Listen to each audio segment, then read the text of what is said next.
Bonjour à tous. Je vais vous parler aujourd'hui de secret d'affaires et plus précisément des mesures, des dispositions raisonnables que doit prendre une entreprise pour les protéger.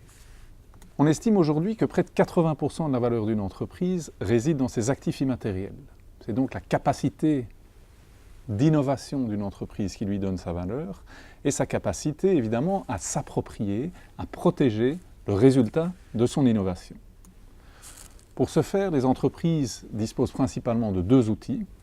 D'une part, les droits intellectuels, les brevets, les marques, les dessins et modèles, les droits d'auteur, et d'autre part, les secrets d'affaires. Alors le secret d'affaires n'est pas un droit intellectuel, le secret d'affaires ne confère pas un monopole d'exploitation, la protection qui en découle est une protection qui est factuelle et qui dépend principalement de la nature de l'information en cause et de la manière dont cette information est traitée et protégée par l'entreprise. On a assisté ces dernières années à une activité législative extrêmement importante en matière de protection des secrets d'affaires, et ce à l'échelle du globe, que ce soit aux États-Unis, au niveau de l'Union européenne ou en Chine. Et plus récemment, la Belgique a transposé en droit belge la directive européenne sur la protection du savoir-faire et des informations commerciales non divulguées, et a adopté la loi du 30 juillet 2018 relative à la protection des secrets d'affaires. Alors ce qui est intéressant, c'est que ces différents textes ont adopté une définition commune du secret d'affaires, et en substance peut constituer un secret d'affaires tout savoir-faire, toute information commerciale ou technique. Donc c'est une notion qui est extrêmement large, qui peut couvrir des algorithmes, des codes sources, un ensemble de données, le profil de vos consommateurs, des stratégies commerciales ou marketing, des données financières sensibles, des inventions non brevetées, des dessins techniques, énormément d'informations de nature très différente. Et on pourrait même dire qu'en fait, toute information peut constituer un secret d'affaires, pour autant, un, qu'elle soit secrète, deux, qu'elle ait une valeur commerciale parce qu'elle est secrète, et trois, que des mesures de protection de la confidentialité ont été adoptées par l'entreprise, par le détenteur de l'information. Alors de quoi s'agit-il ces dispositions raisonnables destinées à garder l'information secrète? Première chose qu'il est très important de comprendre, c'est qu'une entreprise doit proactivement protéger la confidentialité de ses secrets d'affaires. Ça veut donc dire que la protection en réalité n'est pas automatique. Si vous ne prenez pas de dispositions raisonnables pour protéger le secret de l'information, eh bien cette information ne pourra pas être qualifiée de secret d'affaires et vous perdrez le bénéfice de la protection du régime renforcé de protection des secrets d'affaires. Donc c'est fondamental pour faire valoir ses droits en justice et c'est évidemment la première chose qu'un juge va vérifier.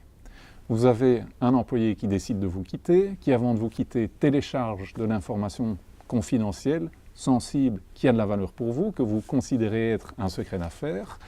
Il est engagé par un de vos concurrents, il utilise ces informations auprès de son nouvel employeur et vous voulez agir. Vous voulez agir contre cet employé, voire même contre son nouvel employeur. Eh bien, la première chose qu'un juge va vous demander d'établir et de prouver, ce sont les dispositions raisonnables, des mesures concrètes que vous avez prises pour protéger le secret de l'information et pour, en substance, prévenir cette situation. Est-ce que l'information était librement accessible à tous les employés? Est-ce que vous avez pris des mesures effectives pour contrôler l'accès à cette information, pour empêcher que cette information puisse facilement être copiée? Est-ce que l'employé était lié par une politique de confidentialité? Est-ce qu'il savait que cette information était confidentielle et qu'il ne pouvait pas la télécharger, la copier librement et l'utiliser librement auprès de son nouvel employeur? Si la réponse à ces questions est non, eh bien il y a fort à parier qu'un juge va considérer que cette information ne constitue pas un secret d'affaires et donc vous perdrez le bénéfice de la protection des secrets d'affaires. Alors concrètement, de quoi s'agit-il? Eh bien la première mesure à prendre, c'est de bien identifier ces secrets d'affaires. Énormément d'entreprises savent qu'elles ont des secrets d'affaires, savent que ça a de la valeur, mais elles ont souvent du mal à les identifier et très souvent elles n'ont pas de vue d'ensemble précise de leurs secrets d'affaires. Donc important de les lister, de les catégoriser et d'organiser un inventaire qui reprend les secrets d'affaires les plus importants de l'entreprise. Deuxième mesure, contrôler les accès. Extrêmement important de limiter l'accès à vos informations confidentielles aux personnes concernées. Vous comprendrez facilement qu'au plus il y a de personnes qui ont accès à une information, et au plus grand le risque que cette information soit illicitement copiée, utilisée, divulguée. Troisième type de mesures, des mesures d'ordre juridique.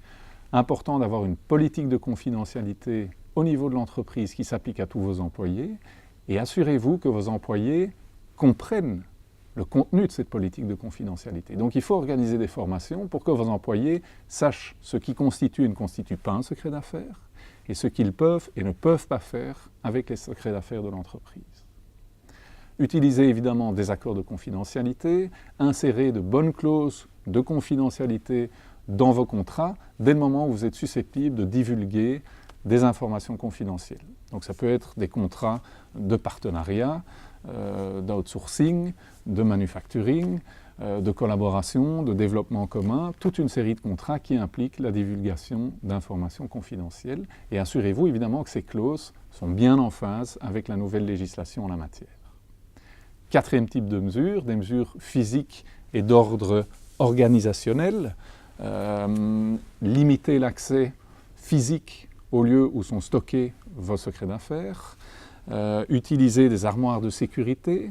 Veillez à ce que tout document qui contienne des informations confidentielles contienne la mention confidentielle de manière à informer les tiers, compartimentaliser vos secrets d'affaires, etc., etc. Il y a toute une série de mesures qui peuvent être prises.